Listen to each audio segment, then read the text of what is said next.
ይትባረክ እግዚአብሔር ዘሰመየ ሕማማተ ወልዱ ክብረ ወስብሐተ የልጁን የመድኃኒታችን የኢየሱስ ክርስቶስን መከራ ሕማምና ሞት ለእኛ ክብር አድርጎ የሰጠን አምላካችን ቅዱስ እግዚአብሔር ክብር ምስጋና ይድረሰው። የተወደዳችሁ የልዑል እግዚአብሔር ቤተሰቦች፣ ከተለዩት መሃል የተለየች ከተመረጡትም መካከል የተመረጠች በድንጋሌ ሥጋ በድንጋሌ ነፍስ በድንጋሌ ሕሊና የጸናች ንዕድ ክብርት የምትሆን የእናታችን የእመቤታችን የንጽሕተ ንጹሐን የቅድስተ ቅዱሳን የድንግል ማርያም የቃል ኪዳን ልጆች የመልአኩ የቅዱስ ሚካኤል ወዳጆች ክቡራን ሊቃውንተ ቤተ ክርስቲያን መምህራነ ወንጌል አዕይንተ እግዚአብሔር አበው ካህናት ላይካነ ምስጢር ኀው ዲያቆናት መዘምራን መዘምራት በዚህ ዕለት የእግዚአብሔርን ጥሪ ሰምታችሁ እግዚአብሔር የሚናገረውን ቃል ለመስማት የሚሰጠውንም በረከት ለመቀበል በዚህ ቅዱስ ስፍራ የተገኛችሁ ምእመናን ምእመናት በአምላካችን በቅዱስ እግዚአብሔር ስም ሰላም እላችኋለሁ። እንደምን ዋላችሁ? እንደምን ሰነበታችሁ? እንደምን ቆያችሁ? ምስጋና የባሕሪ ገንዘቡ የሚሆን የቅዱሳን አምላክ ቅዱስ እግዚአብሔር ብዙውን በደላችንን ተመልክቶ ሲያጠፋን ዕድሜ ለንስሐ ሰጥቶ ዳግም በቅድስናው ስፍራ ሰብስቦ ቅዱስ ቃሉን እንድንሰማ ክቡር ስሙንም ጠርተን እንድናመሰግነው ስለረዳን ስለማይነገር ስጦታው ክብር ምስጋና ለእርሱ ይሁን። ወናሁ እፌኑ መላኪ ቅድመ ገጽከ ከመ ይቀብከ በፍኖት፣ እነሆ በመንገድ ይጠብቅ ዘንድ መልአኬን በፊትህ እልካለሁ። ኦሪት ዘጸአት ምዕራፍ 23 ቁጥር 20 ላይ ተመዝግቦ የሚገኝ ኃይለ ቃል ነው። እግዚአብሔር አምላካችን እንደረዳን እንደፈቀደልን መጠን ለዛሬ ባለን ጊዜ በምንቆይበት ሰዓት የምንማርበት የትምህርታችን ርዕስ ይህ ይሆናል። የምስጢር ባለቤት ቅዱስ እግዚአብሔር ለቅዱሳን አባቶቻችን ለሊቃውንት ምስጢሩን ጥበቡን እንደገለጠላቸው ሁሉ ዛሬም በዚህ ጉባኤ መሃል ተገኝቶ ለሁላችን ምስጢሩን እንዲገልጥልን የእርሱ መልካም ፈቃዱ ይሆንልን። ቅዱስ ጳውሎስ ጸልዩ ወሰአሉ ለነሂ ከመ ያርው እግዚአብሔር አናቅጸ ቃል ወጸልዩ ሊተ ከመ ይክስቶ ለክርስቶስ ምስጢር በከመ ይደለወኒ እንግር። የእግዚአብሔርን ወንጌል እንደሚገባ አድርገን እንገልጥ ዘንድ ቆመን ለምንናገረው ለሁላችሁ ጸልዩልን። በተለይም በአሁኑ ሰዓት ለኔም የእርሱን ነገር ብቻ እንድናገር ጸልዩልኝ ይላል። ስለዚህ አቁሞም አስቀምጦም የሚያስተምር እግዚአብሔር ነው። እናንተ ቁጭ ብላችሁ ትማራላችሁ፣ እኔም ቆሜ እማራለሁ። እግዚአብሔር ደግሞ ያስተምራል። የእግዚአብሔርን ቃል የሚሰማ ልብ ለሁላችንም እግዚአብሔር በቸርነቱ ይስጠን። ማን ያስተምረን? እግዚአብሔር ያስተምረን። አስተማሪው እግዚአብሔር ነው። እግዚአብሔር ያስተምረናል ብለን ካመንን ከተቀበልን የሚነገረው ቃል ለኔ ነው የሚናገረኝም የፈጠረኝ እግዚአብሔር ነው ብለን ለኔ ብለን እንድንሰማ እግዚአብሔር ይናገረኛል ብለን እንድንሰማ እግዚአብሔር ያገዘን። አንዳንድ ጊዜ ክፉ መንፈስ በልቡናችን ሌላ ዘር ስለሚዘራ ማለት ነው። ጌታችን ንጹሕ ስንዴ ከዘራ በኋላ ጠላት እንክርዳድ ዘራ እና ሐዋርያት ጠየቁት። እኛ ንጹሕ ዘር ዘርተን ነበር በማሳው ላይ እንክርዳዱን ማን ዘራ ብለው ጠየቁት። ይሄንን ጠላት አደረገ አላቸው። ማን አደረገ? ጠላት አደረገ። አያችሁ፣ የተነገረውን እንደ ሥጋ ፈቃዳችን እንድንተረጉመው እዚህም የቆመው ሰው የእግዚአብሔርን ሐሳብ ሳይሆን የራሱን ፈቃድ የራሱን ሐሳብ እንዲናገር ያደርጋል። የጠላትን ዘር እግዚአብሔር ያጥፋልን። ስለዚህ አስተማሪ እግዚአብሔር ነው፣ የሚናገር እግዚአብሔር ነው። እኛ ደግሞ እንሰማለን። የምንሰማውን ለሕይወት ለበረከት እንዲያደርግልን የእሱ መልካም ፈቃዱ ይሁንልን። እንግዲህ ዛሬ የምንማረው ስለ ቅዱሳን መላእክት ነው። ስለ ቅዱሳን መላእክት ብዙ ጊዜ ተመረናል፣ ሰምተናል። ዛሬ ዕለቱ ህዳር 12 ቀን 2018 ዓመተ ምህረት በዓሉ የቅዱስ ሚካኤል በዓል። ቅዱስ ሚካኤል ምን ያደረገበት? ሁለት ነገር። አንደኛ የተሾመበት ምን ያለበት? ቅዱስ ሚካኤል ሁለት ጊዜ ተሾሟል። የመጀመሪያው ኃይላት በሚባሉት በቅዱሳን መላእክት ላይ አለቃ ሆኖ የተሾመበት የመጀመሪያው ዕለት ህዳር 12 ቀን ነው። ምክንያቱም ቅዱሳን መላእክት 10 አለቃ አላቸው፣ 100 ነገር ናቸው። አንዱ አለቃ 10,000 ወይም 10 የመላእክትን ነገድ ይመራል። ስንት አልኳችሁ? 10 የመላእክትን ነገድ ይመራል አንዱ አለቃ ማለት ነው። ከ10ሩ የቅዱሳን መላእክት አለቃ ከመቶ ነገር መካከል አንዱ ኃይላት ይባላል። የኃይላት መሪያቸው አለቃቸው መልአኩ ቅዱስ ሚካኤል ነው። ተራዳኢነቱ ለሁላችንም አይለየን፣ በረከቱ በሁላችን ላይ ይደርብን። ስለዚህ ለመጀመሪያ ጊዜ በኃይላት ላይ የተሾመው ቅዱስ ሚካኤል በዛሬው ዕለት፣ ሌላ ጊዜ ደግሞ ሌላ ሹመት አለው።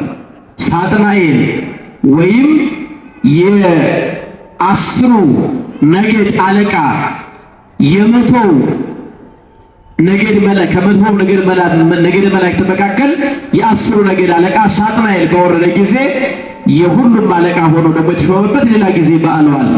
ስለዚህ ዋናው ዛሬ አንደኛ ቅዱስ ሚካኤል በዓለ ሲመቱ ነው፣ በኃይላት ላይ የተሾመበት ዕለት። ሁለተኛው ደግሞ እስራኤል ዘሥጋን ባህር ከፍሎ ያሻገረበት ዕለት፣ እስራኤል ዘሥጋን የረዳበት ዕለት። ሁላችንም በቸርነቱ እግዚአብሔር የሚረዳን መልአክ ቅዱስ ሚካኤል ይላክልን። ስለዚህ ሁለቱም የቅዱስ ሚካኤል በዓል ነው። ስለዚህ የመላእክትን በዓል ከመላእክትን ደግሞ የመላእክትን አለቃ በዓል እያከበርን እንደመሆኑ መጠን ትምህርታችን የሚያተኩረው በቅዱሳን መላእክት ላይ ነው። ስለ ቅዱሳን መላእክት እንማራለን። የትምህርታችን መነሻ ቃል ያደረግነው በኦሪት ዘጸአት ምዕራፍ 23 ቁጥር 20 ላይ የሚገኘውን ፈጣሪያችን አምላካችን ቅዱስ እግዚአብሔር የተናገረውን ቃል ነው። እነሆ በፊትህ መልአክን እልካለሁ በመንገድህ ይጠብቅ ዘንድ የሚል ቃል አለ። ርዕሳችን ይሄ ነው። እስኪ ሁላችንም ምን በለው? በመንገድህ በሉ። ብዙዎቻችሁ እየተናገራችሁ አይመስለኝም። በመንገድህ በሉ።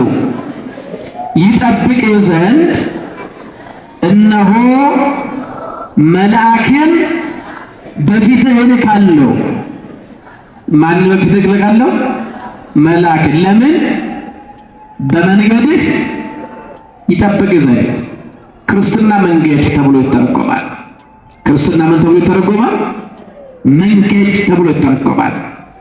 ቅዱስ ኤርምያስ በትንቢቱ ምዕራፍ 6 ላይ በመንገድ ላይ ቁሙ፣ የቀደመችዋንም መንገድ ጠይቁ፣ በእርሷም ላይ ሂዱ ይላል። የክርስትና ሕይወት መንገድ ይባላል። የዚህ ዓለም ሕይወትም መንገድ ይባላል። ምን ይባላል? ወገኖቼ ሁላችን መንገደኞች ነን። ምኖች ነን?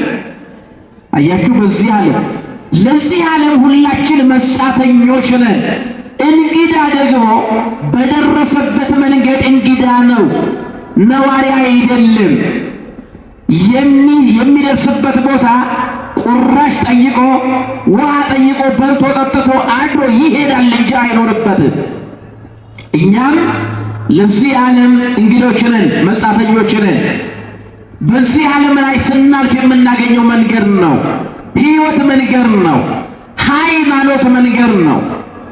በመንገድ ይጠብቅ ዘንድ ማለት ሁላችን መንገደኞች ነን።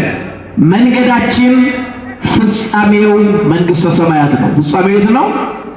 አያችሁ፣ መዳረሻው የት ነው? መንግሥተ ሰማያት ነው።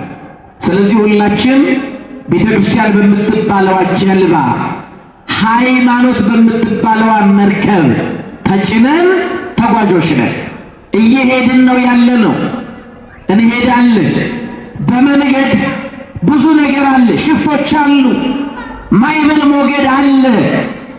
ጉዟችን የሚያደናቅፍ ችግር አይጠፋም። ስለዚህ በጉዟችን በሚገጥመን ማንኛውም ነገር የሚያግዙን ቅዱሳን መላእክት ናቸው። ክብር ምስጋና ለእግዚአብሔር ይሁንልን። በጉዟችን ወደ መንግሥተ ሰማያት በምናደርገው ጉዞ ወደ እግዚአብሔር ለመቅረብ በምንሄድበት ጎዳና በሚቀርበን በማናቸውም መንገድ ችግር የሚረዱን መላእክት ናቸውና እግዚአብሔር ለእስራኤል ዘሥጋ የነገራቸው ነገር ይሄ ነው። በመንገድህ ይጠብቁ ዘንድ መልአኬን በፊትህ እልካለሁ።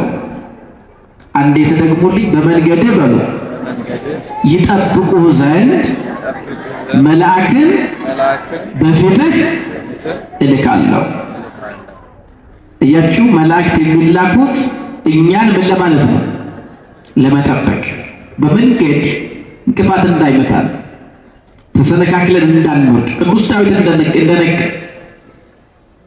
እስመ ለመላእክቲሁ ይእዝዞሙ በእንቲአከ፣ እግሮችህን እንቅፋት እንዳይመታቸው የሚጠብቁህን መላእክትን በፊትህ ይልካል። መላእክቱ ስላንተ ያዟቸዋል፣ ይልካቸዋል። ስለዚህ እግዚአብሔር የነገረን ይሄንን ነው። በመንገድ ይጠብቁ ዘንድ መልአክን በፊትህ እልካለሁ። አሁን በዓሉ የቅዱስ ሚካኤል በዓል ነው። አንደኛ የተሾመበት ብለናል። ሁለተኛ እስራኤል ዘሥጋን ምን ያለበት? ያዳነበት። ባሕረ ኤርትራን ከፍሎ ምን ያለበት? ያሻገረበት። እንግዲህ ይሄ ቃል የተነገረው ለእስራኤል ዘሥጋ እስራኤል ዘሥጋን ካሻገራቸው በኋላ ነው። ሙሴ ለእስራኤል ዘሥጋ ሕግን ሲሰጥ እንዲህ ነው ያላቸው። በቃ ሰንበትን እንዲያከብሩ፣ በመንገዳቸው እግዚአብሔርን እንዲፈሩ፣ ኃጢአት እንዳይሰሩ፣ የሚጠብቃቸውን መልአክ እንዳያስመርሩ ብዙ ነገር ካስገነዘባቸው በኋላ እስራኤል መንገደኞች ናቸው። ምኖች ናቸው?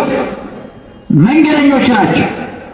የእስራኤል ጉዞ ፍጻሜ የሚያገኘው ምድረ ርስት ሲገቡ ነው። የሲገቡ ምድረ ርስት ደግሞ ማርና ወተት የምታፈስ የተስፋይቱ ምድር እግዚአብሔር ለአብርሃም የሰጠው ማርና ወተት የምታፈስ የቅድስቲቱ ከተማ ታላቅ ተስፋ የተጣለባት ሀገር ናት። እያችሁ ጉዟቸው እንግድነታቸው የሚያበቃው ፍጻሜ የሚያገኘው ምድረ ርስት ሲወርሱ ነው። ግብፅ የስደት ሀገራቸው ነው። የእንግድነት ሀገራቸው ነው። ከግብፅ ተነስተው እስከ እስራኤል ሲደርሱ 40 ዓመት ፈጅቶባቸዋል። ስንት ዓመት? 40 ዓመት ፈጅቶባቸዋል። ግብፅም የነሱ ሀገር አይደለችም። ከግብፅ ተነስተው እስከ ምድረ ርስት ሲደርሱ ያገኟቸው ሀገሮች፣ ያቋረጧቸው መንደሮች የነሱ ሀገሮች አይደሉም። ሀገራቸው የት ነች? ምድረ ርስት ማርና ወተት የምታፈስ አንዱ የስንዴ ዘለላ እፍኝ የሚሞላባት ሀገር፣ አንዱ የወይን ዘለላ ጽዋ የሚመላባት ሀገር፣ የተስፋይቱ ምድረ ርስት በእግዚአብሔር ፈቃድ የሚገቡባት ሀገር ተስፋቸው ያች መንደር ናት። እስከዚያ ድረስ ግን እንግዶች ናቸው፣ መጻተኞች ናቸው። እና እግዚአብሔር የሰጣቸው ተስፋ ምንድን ነው? ወደ ተስፋይቱ ምድር እስከምትገባ ድረስ በመንገድህ ይጠብቁ ዘንድ መልአክን በፊትህ ምን እላለሁ? እልካለሁ አለና ስሜ በእርሱ ላይ ስለሆነ አለ። ስሜ በማ ላይ? በእርሱ ላይ ስለሆነ ኃጢአት ብትሰሩ ይቅር አይላችሁምና በመንገድ ሳላችሁ እንዳታስመርሩት አላቸው። ይሄ እግዚአብሔር ቃል ነው። እናንተ መንገደኞች ናችሁ። በመንገድ ስትሄዱ ብዙ ፈተና ይገጥማቸዋል። ይህን ፈተና የምታልፉት ደግሞ በመልአኩ እርዳታ ነው። መልአኩ ደግሞ ቁጡ ነው። የሚቆጣው ደግሞ እኔን ስትበድሉ ነው፣ ኃጢአት ስትሰሩ ነው። ኃጢአት ስትሰሩ አይቶ እናንተን ይቅር አይላችሁ። ምን አይላችሁ? እንግዲህ ቅዱሳን መላእክት የሚያደርጉት ለእግዚአብሔር ነው። ለማን ነው? እግዚአብሔርን ይወዳሉ፣ እግዚአብሔርን ይፈራሉ፣ እግዚአብሔርን ያከብራሉ። እግዚአብሔርን የሚበድል ሰው ካዩ መላእክት አይታገሱም፣ ይቀስፋሉ፣ ይቆጣሉ። ለምን ከተባለ የተሸከሙት የማን ስም ነው? አያችሁ፣ መላእክት ታማኞች ናቸው። ለተሾሙበት ዓላማ ለተሸከሙት ስም ይታመናሉ። ስሜ በእርሱ ላይ ስለሆነ በእርሱ ላይ ነውና ኃጢአት ብትሰሩ ይቅር ስለማይላችሁ አታስመርሩት። ምን አትበሉ? እግዚአብሔር አምላካችን መላእክትን ከማስመረር ሁላችንም ይጠብቀን። ስለዚህ ለእስራኤል ዘሥጋ ቅድም በንጉሡ ሰዓት ብፁዕ አባታችን ሲያስተምሩ የነበራችሁ ሰዎች ካላችሁ እግዚአብሔር 11 ተአምር ለእስራኤል ያሳያቸዋል። ለማ ስንት ተአምር? 11። 10ኛውና 11ኛው ደግሞ በጣም የሚደነቅ ነው። 10ኛው ሞተ በኩር ነው። የመጨረሻውና 11ኛው ደግሞ እስራኤል በደረቅ ባሕር አልፈው ግብፃውያን በባሕረ ኤርትራ ሰጥመዋል። ይሄን ያሳያቸዋል። ያን ጊዜ እግዚአብሔር ተዋጊ ነው፣ ስሙም እግዚአብሔር ነው ብለው ዘምረዋል። እግዚአብሔር በብዙ ተአምር አሳይቷቸዋል። ከዚያ በኋላ በደመና ብርሃን እየመራ የደመና ስጋጃ እያነጠፈ እሾህ እንዳይወጋቸው እንቅፋት እንዳይመታቸው እስራኤላውያን ጫማቸውን አንድ ጫማ ለ40 ዓመት ነው ያደረጉት። ለስንት ዓመት? በጣም ይገርማል። ሕፃናቶቹ ሲያድጉ ጫማቸው አብሯቸው ያድጋል። የሽማግሌዎቹም ጫማ አያልቅም። በትራቸው አልወደቀ፣ ጫማቸው አላለቀ። ማን ስለረዳቸው ነው? እግዚአብሔር ስለረዳቸው ነው።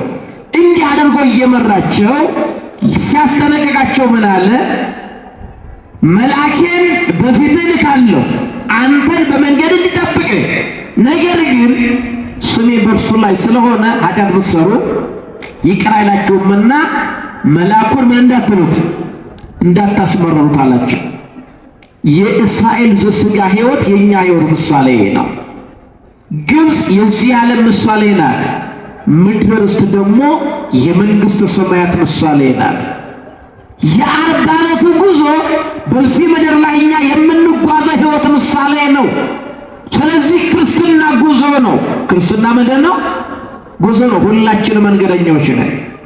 እየተጓዝን ነው ያለ ነው። በመንገድ ላይ ነው ያለ ነው።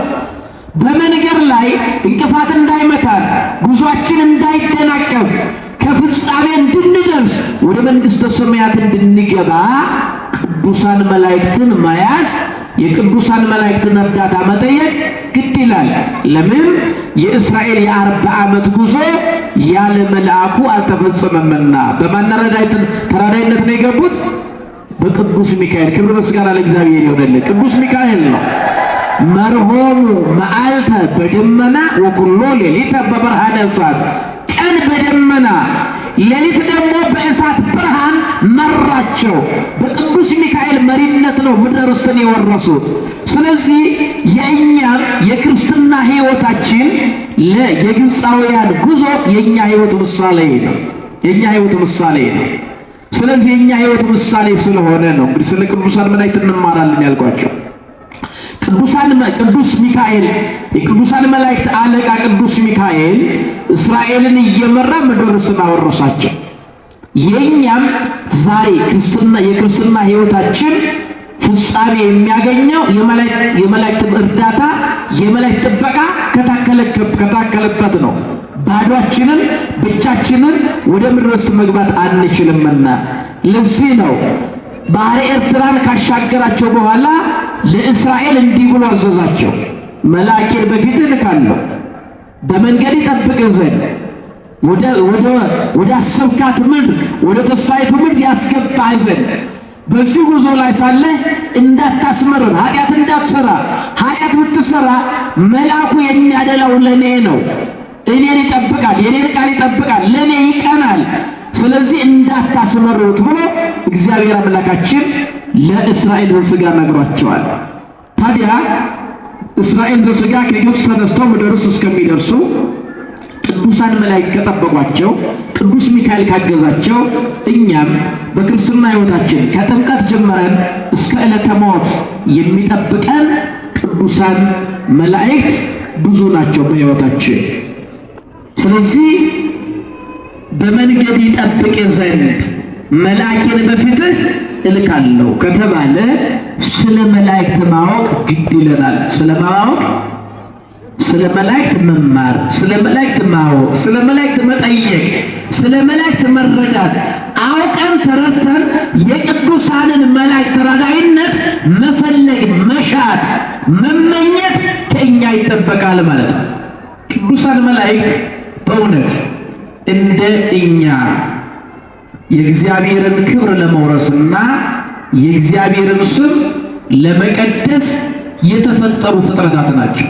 እንደማልኳችሁ እንደ እኛ የሥነ ፍጥረት መጽሐፍ የመጀመሪያው ክፍል ስናነብ እንዲህ ይለናል። እግዚአብሔር ዓለም ሳይፈጠር በመንግሥቱ ነበረ ብሎ ነው የሚጀምረው። በምን ነበረ? እምቅድመ ዓለም ወእስከ ለዓለም ሀሎ እግዚአብሔር በመንግሥቱ። ዓለም ሳይፈጠር እግዚአብሔር በመንግሥቱ አለ፣ በመንግሥቱ ነበረ ብሎ ይጀምራል። በመንግሥቱ ያለው በመንግሥቱ የነበረው እግዚአብሔር ዓለምን ልፍጠር ብሎ አሰበ። አስቦም አልቀረ ፈጠረ። ምንና ምን ፈጠረ ቢሉ ሰውንና መላእክትን ክብሩን ለመውረስ ስሙን ለመቀደስ ፈጠራቸው። እየሰማችሁ ነው? ሰውንና መላእክትን ለሁለት ነገር ፈጠራቸው። ስሙን ለመቀደስ ክብሩን ለማለት ለመውረስ ፈጠራቸው ይላል።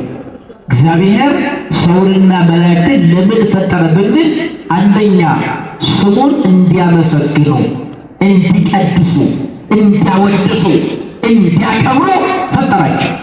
ሁለተኛስ ክብሩን እንዲወርሱ፣ የክብሩ ተካፋዮች እንድንሆን። እግዚአብሔር አምላክ ነው። እግዚአብሔር ምንድን ነው? አያችሁ፣ የጸጋ ማለት እንድንሆን ሰውን ፈጠረ ማለት ነው። ሰውንና መላእክትን የፈጠረው ክብሩን እንዲወርሱ ነው። የክብሩ ተካፋዮች እንድንሆን ፈጠረ ይላል። ስለዚህ ሰው ለተፈጠረበት ዓላማ መብቃት አልቻለም። እየሰማችሁ ነው? የተፈጠርነው የእግዚአብሔር ክብር እንድንወርስ ነው። የእግዚአብሔር ስም እንድንቀድስ ነው። ነገር ግን ሰው ለዚህ ክብር አልበቃም።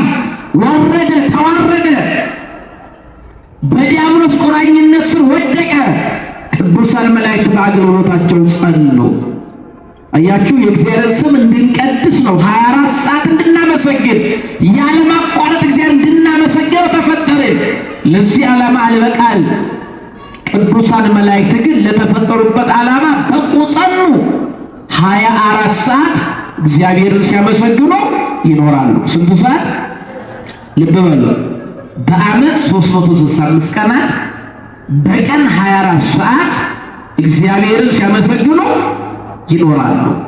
ከምስጋና አቋርጠው አያውቁም። እነ ቅዱስ ሚካኤል እነ ቅዱስ ገብርኤል 24 ሰዓት እግዚአብሔርን ያመሰግናሉ። በጣም የሚገርመው ግን ወኢይመስሎሙ ለመላእክት ከመ ዘቀደስዎ መጠነ መንፈቀ ለአሐቲ ሰዓት።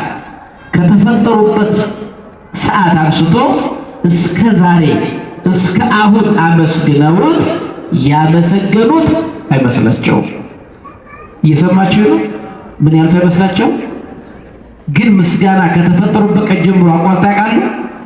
እኛ ብንጸልይ 20 ደቂቃ ቢበዛ 30፣ በጣም ከበረታን 1 ሰዓት፣ ብናስቀድስ በቅዳሴ ሰዓት መቆመው 3 ሰዓት።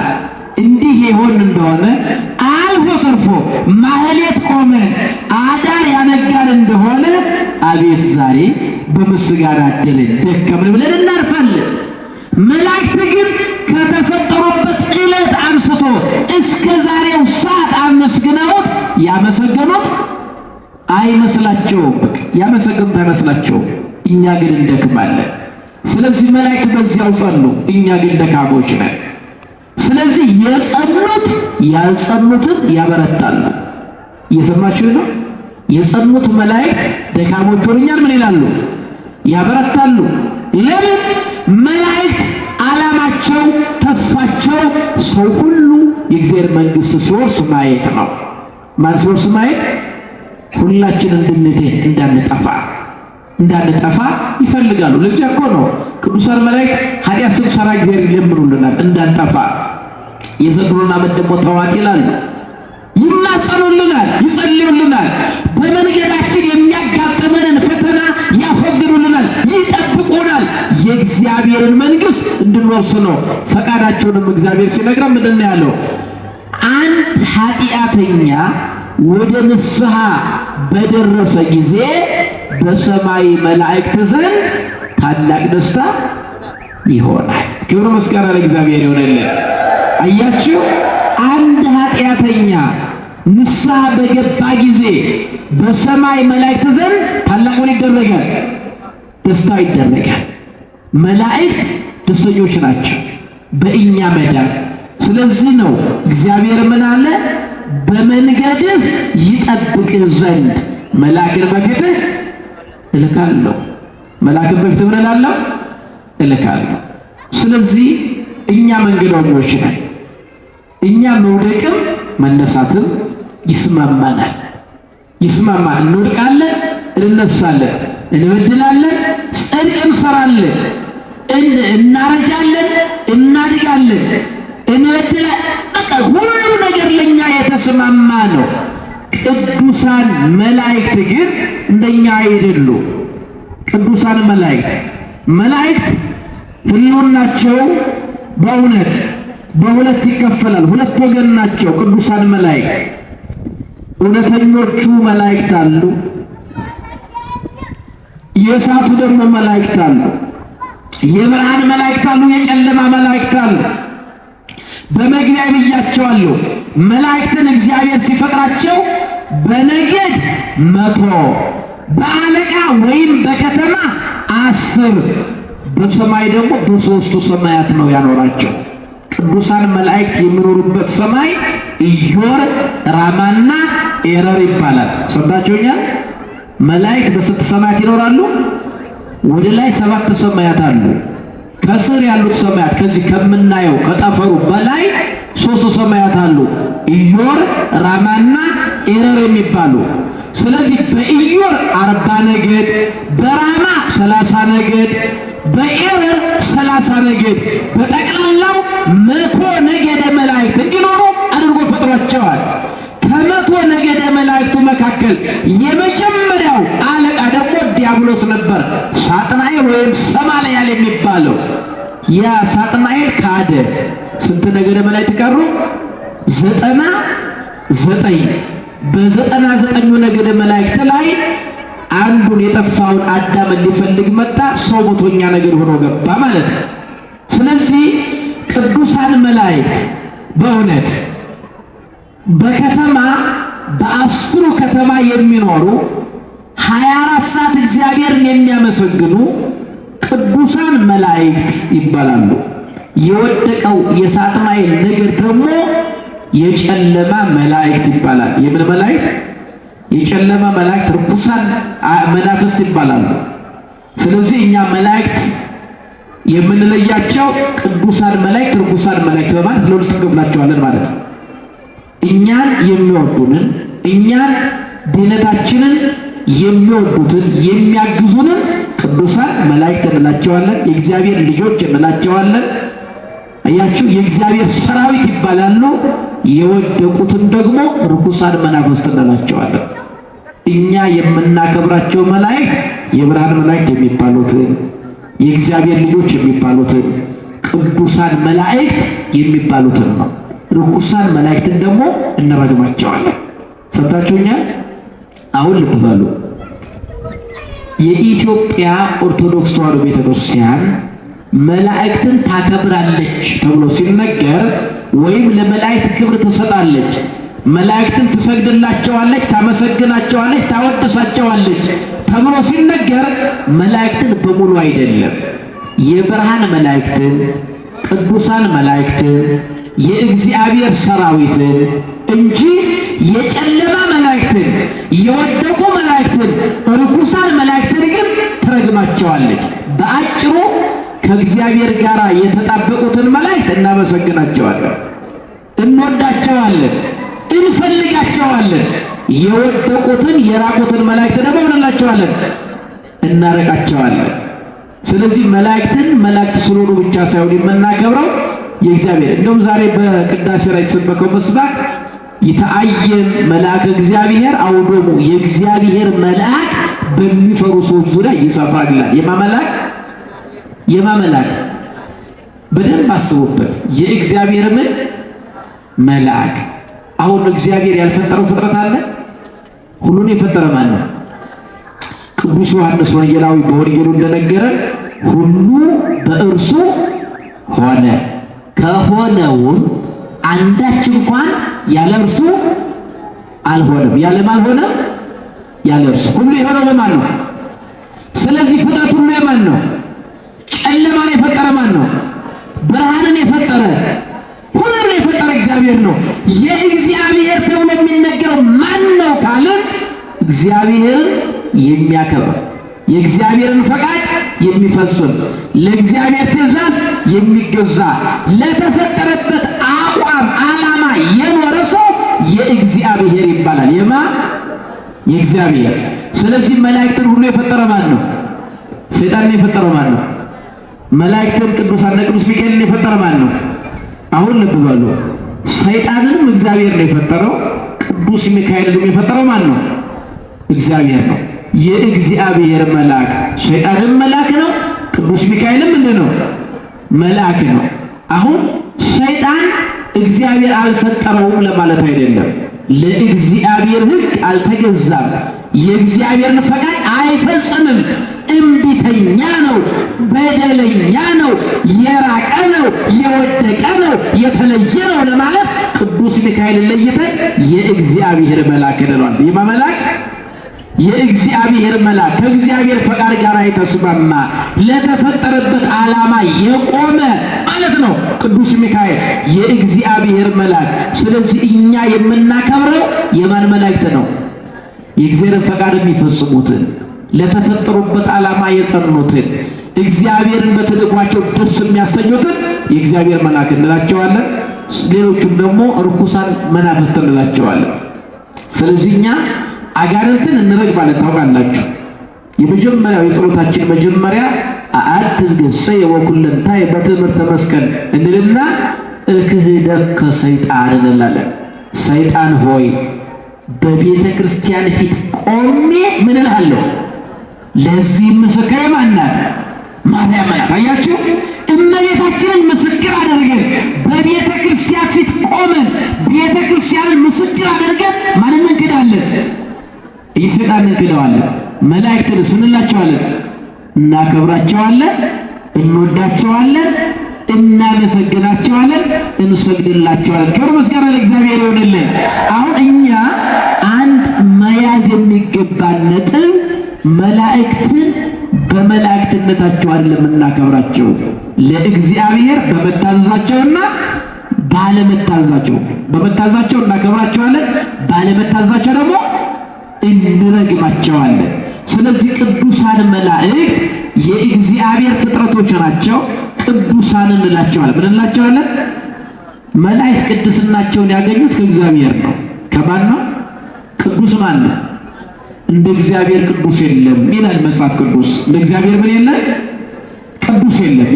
ቅድስና የባህሪው ልዩ የሆነማ ብቻ ነው፣ እግዚአብሔር ብቻ ነው። ስለዚህ ቅዱስ በባህሪው ቅዱስ ሆነ እግዚአብሔር ደግሞ ኩኑ ቅዱሳነ ስብሐነ ቅዱሳነ፣ እኔ ቅዱስ ነኝና እናንተ ምን ሆኑ? ቅዱሳን ሆኑ አለ።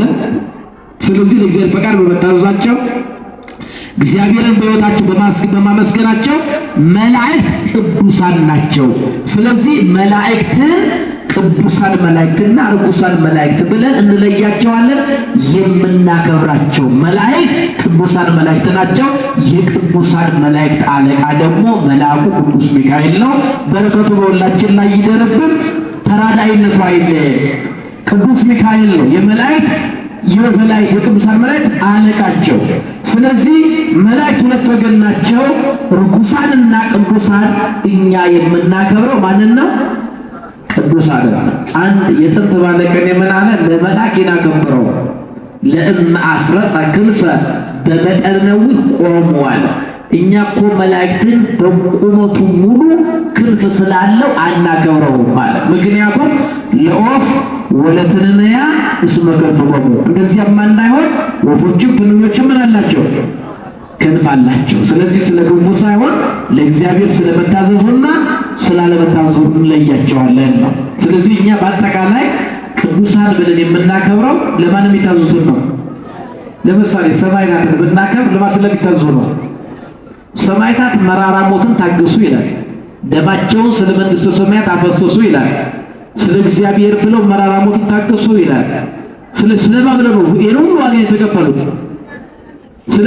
ለእግዚአብሔር ብለው ስላደረጉት ማናከበራቸው?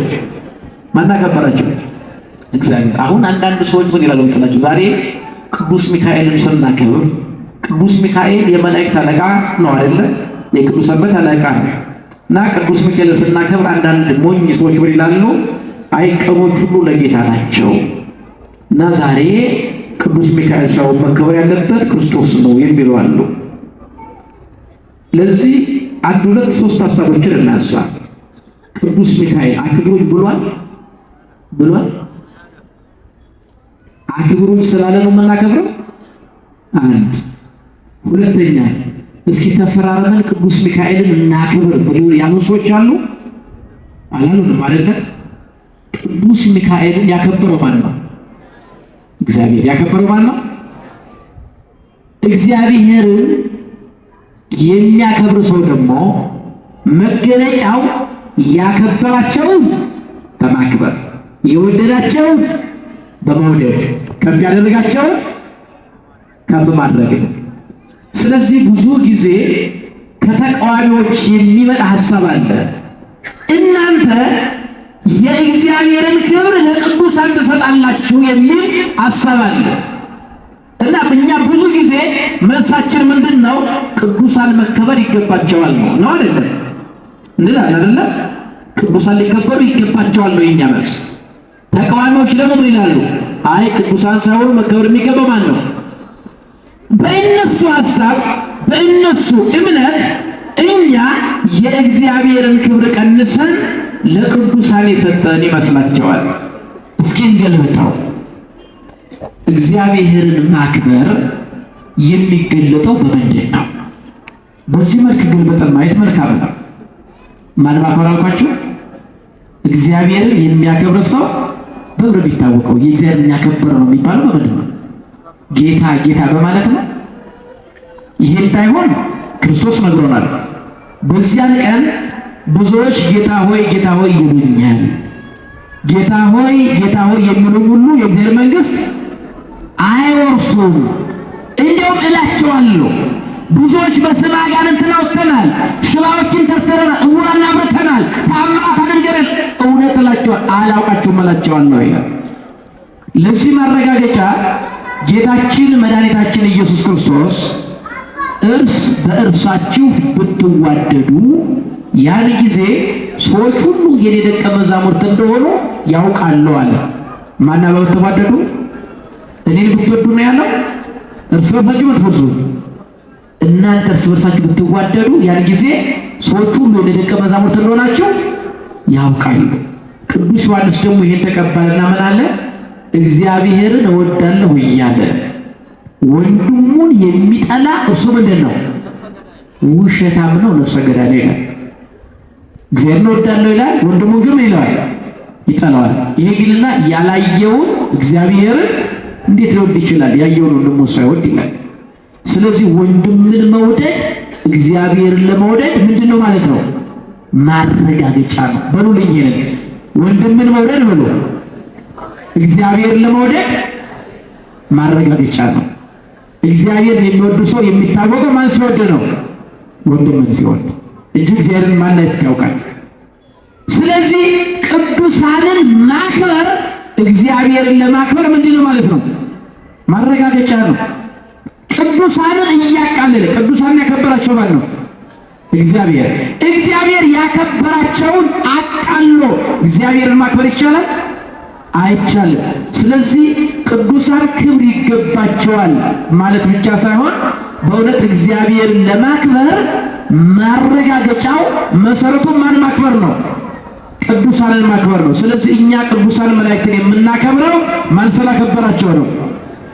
እግዚአብሔር ያከበራቸው ደግሞ ለማን ስለተገዙ ነው? ለእግዚአብሔር ስለተገዙ ነው። ፈቃዱ ስለፈጸሙ ነው። ለተፈጠሩበት ዓላማ ጸንተው ስለነበሩ ስለኖሩ ነው። ስለዚህ ቅዱሳን መላእክትን እናከብራቸዋለን። ቅዱሳን መላእክትን እናከብራለን። ቅዱሳን መላእክት ደግሞ እኛን በሕይወታችን ዘመን ሁሉ ይረዱናል። ምን ይሉናል? ይረዱናል፣ ያግዙናል። ለዚያ ነው ጌታችን ነግሮናል።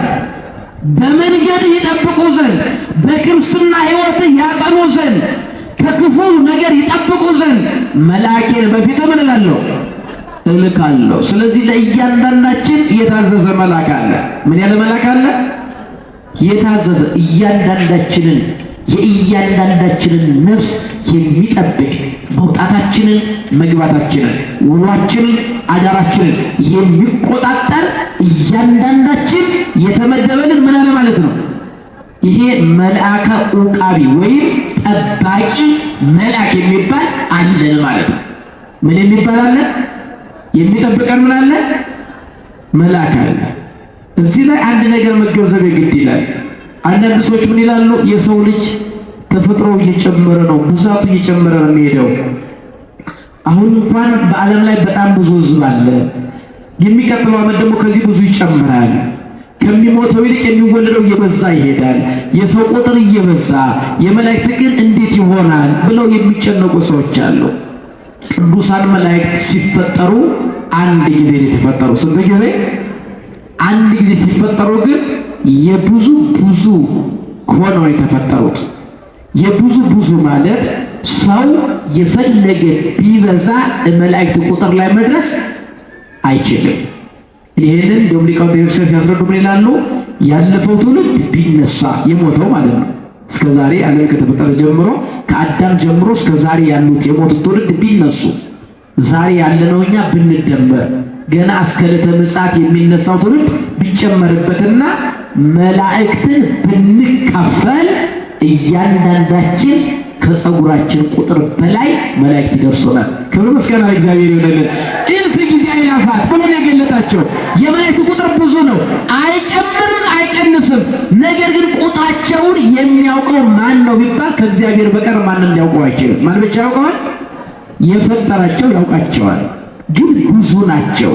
ቅዱስ ዮሐንስ ወንጌላዊ በራእዩ እንደነገረ የብዙ መላእክትን ቁጥር ድምፅ ሰማሁና ቁጥራቸውም 1000 ጊዜ 1000 እልፍ ጊዜ እልፍ ነበረ ይላል። እና ያ ማለት ቁጥራቸውን የሚያውቀው ብቻ ነው እግዚአብሔር። ስለዚህ መላእክትን ብንካፈል ከፀጉራችን በላይ ይደርሰናል። ስለዚህ ብዙዎች ናቸው። ስለዚህ እያንዳንዳችንን የሚጠብቁ ምኖች አሉ? መላእክት አሉ። እያንዳንዳቸው የሚጠብቁ ቢመደቡ ሁሉም ሰው ግን የእግዚአብሔር መንግሥት ሲወርድ መላእክት ደስ ይላቸዋል። በዚህ በዕብራውያን መልእክት ምዕራፍ 1 ቁጥር 14 ላይ አኮኑ ኩሎሙ መላእክት መንፈስ እሞንቱ ለይትፈነው ለመላእክት በእንተ እልሃለሙ ይረሱ ሕይወተ ዘላለም ሁሉ መዳንን ይወርሱ ዘንድ ይላል። ሁሉ ምን ይወርሱ ዘንድ? እስኪ በሉ ሁሉ በሉ። መዳንን ይወርሱ ዘንድ የሚያገለግሉ መላእክት አይደሉም? ምን ይላል? የሚያገለግሉ ምኖች ናቸው? መላእክት ናቸው። ሁላችን እንድንድን፣ ሁላችን እንድንጸድቅ፣ ሁላችን የእግዚአብሔር መንግሥት እንድንወርስ የሚያገለግሉ የሚረዱ ቅዱሳን መላእክት ናቸው። ስለዚህ መላእክት እኛን በመንገዳችን ይጠብቁናል። ይሄን ልናምን ይገባል ምእመናን። የሚጠብቁን መላእክት ናቸው። የሚጠብቁን ስንል እኛ ጠብቁን ስላልናቸው ሳይሆን ቅዱሳን መላእክት በእውነት ፈቃዳቸው ስለሆነ ምናቸው ስለሆነ አያችሁ፣ እኛ ስላከበርናቸውና ስላላከበርናቸው ስላወቅናቸውና ስላላወቅናቸው ሳይሆን የመላእክት ፈቃዳቸው በራሱ ሁላችን እንድንል ነው እንድንድን። እንደው ሊቃውንቱ ምን ይላሉ? መላእክት እንደ ታላቅ ወንድሞች ስለሆኑ እንደምን መቼም ታላቅ ወንድም ታናሽ ወንድሙ እንዲወርቅ እንዲሞት አይፈልግም አይደለም? ለታናሽ ወንድሙ ይራራል፣ ያዝናል። ስለዚህ መላእክት የተፈጠሩት በዕለተ እሑድ በመጀመሪያው ቀን ነው። እኛ የተፈጠርነው መላእክት ከተፈጠሩ ከ6 ቀን በኋላ ነው። የገባነው ደግሞ በወደቀው ያለቀው በሳጥናኤል ምትክ ነው። እግዚአብሔር ደግሞ ለእኛ ሥጋውን ቆርሶ ደሙን አፍስሶልናል፣ ዋጋ ከፍሎልናል። በዚህ ምክንያት መላእክት ይወዱናል። መላእክት ይወዱናል።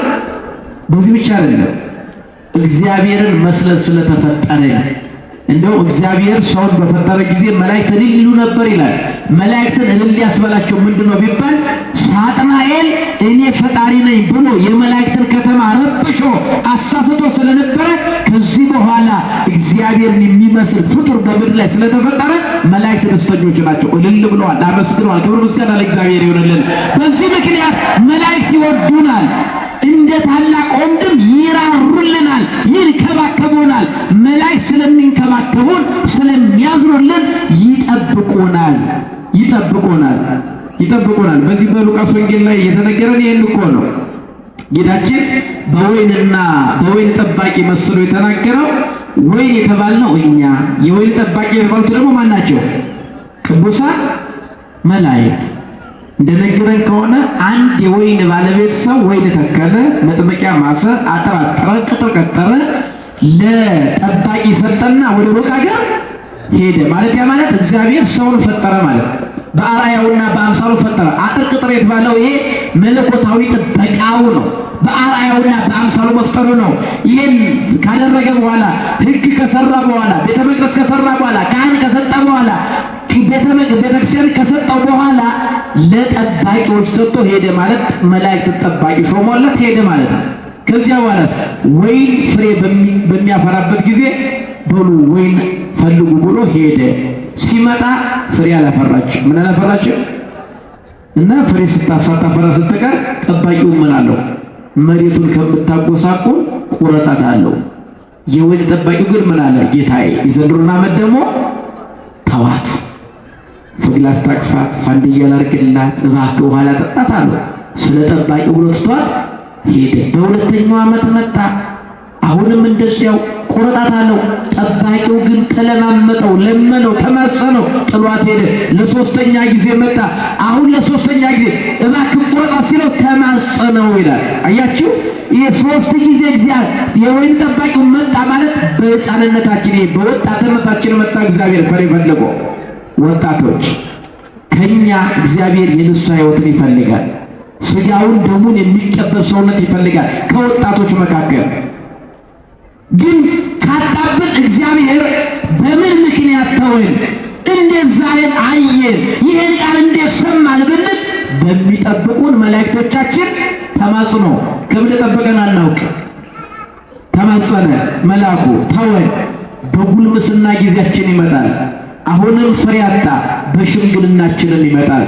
ስለዚህ ጎልማሶች ጊዜ የለንም። ሽማግሌዎች በመላእክቶች ጥበቃ እስከዛሬ ቆይተናል። ንስሐ እንግባ፣ እንመለስ። እግዚአብሔር ሁላችንን በቸርነቱ ይመልሰን። ስለዚህ መላእክት ይጠብቃሉ፣ ይለምናሉ፣ ይንከባከባሉ።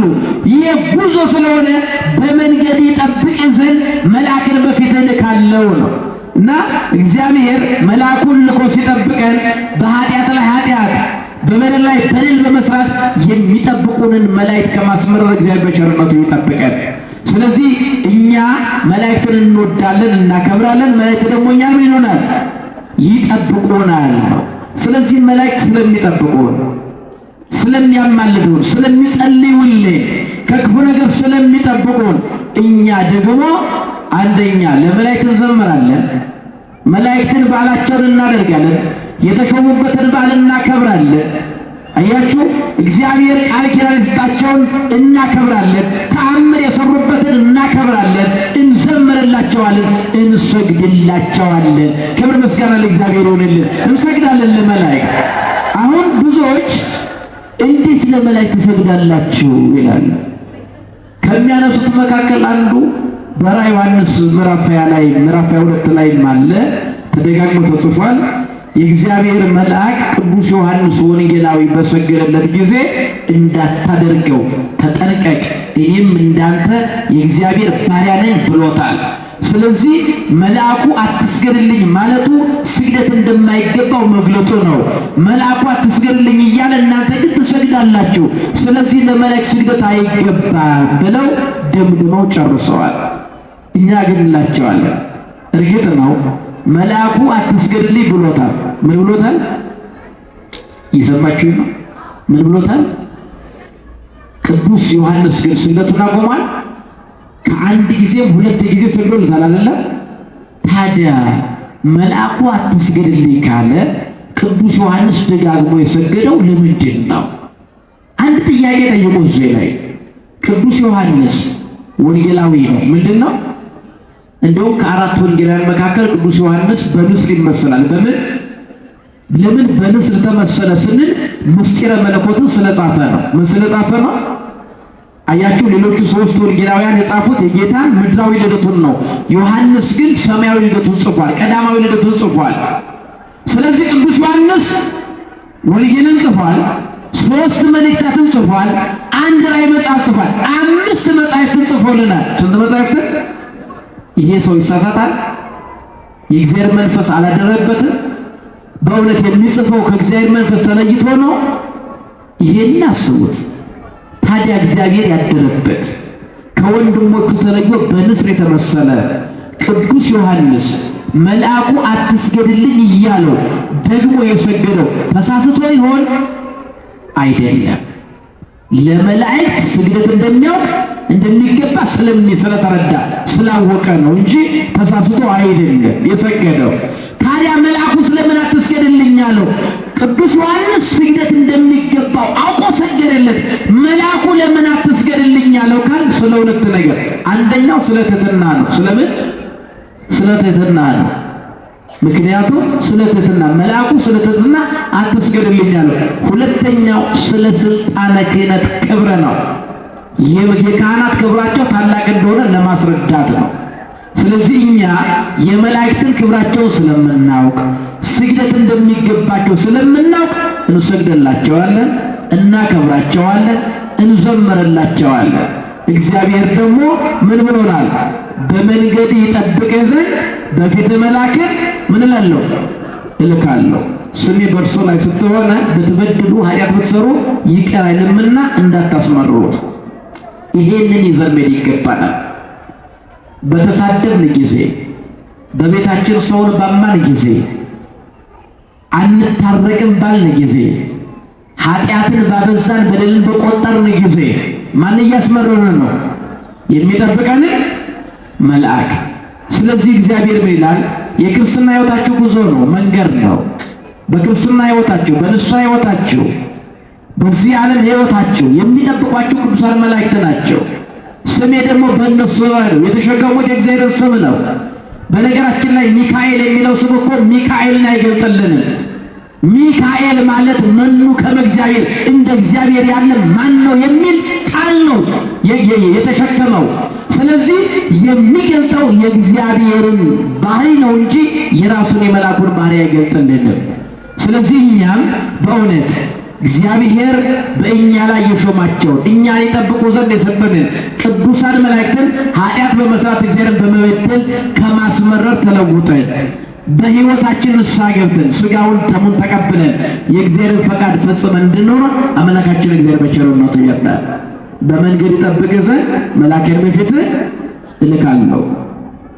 ስሜ በእርሱ ላይ ስለሆነ ኃጢአት ብትሰሩ ይቅር አይልምና አታስመርሩት። አምላካችን ቅዱስ እግዚአብሔር ኃጢአትን ሰርተን ቅዱሳን መላእክትን ከማስመረር ሁላችንን ይጠብቀን ያስተማረን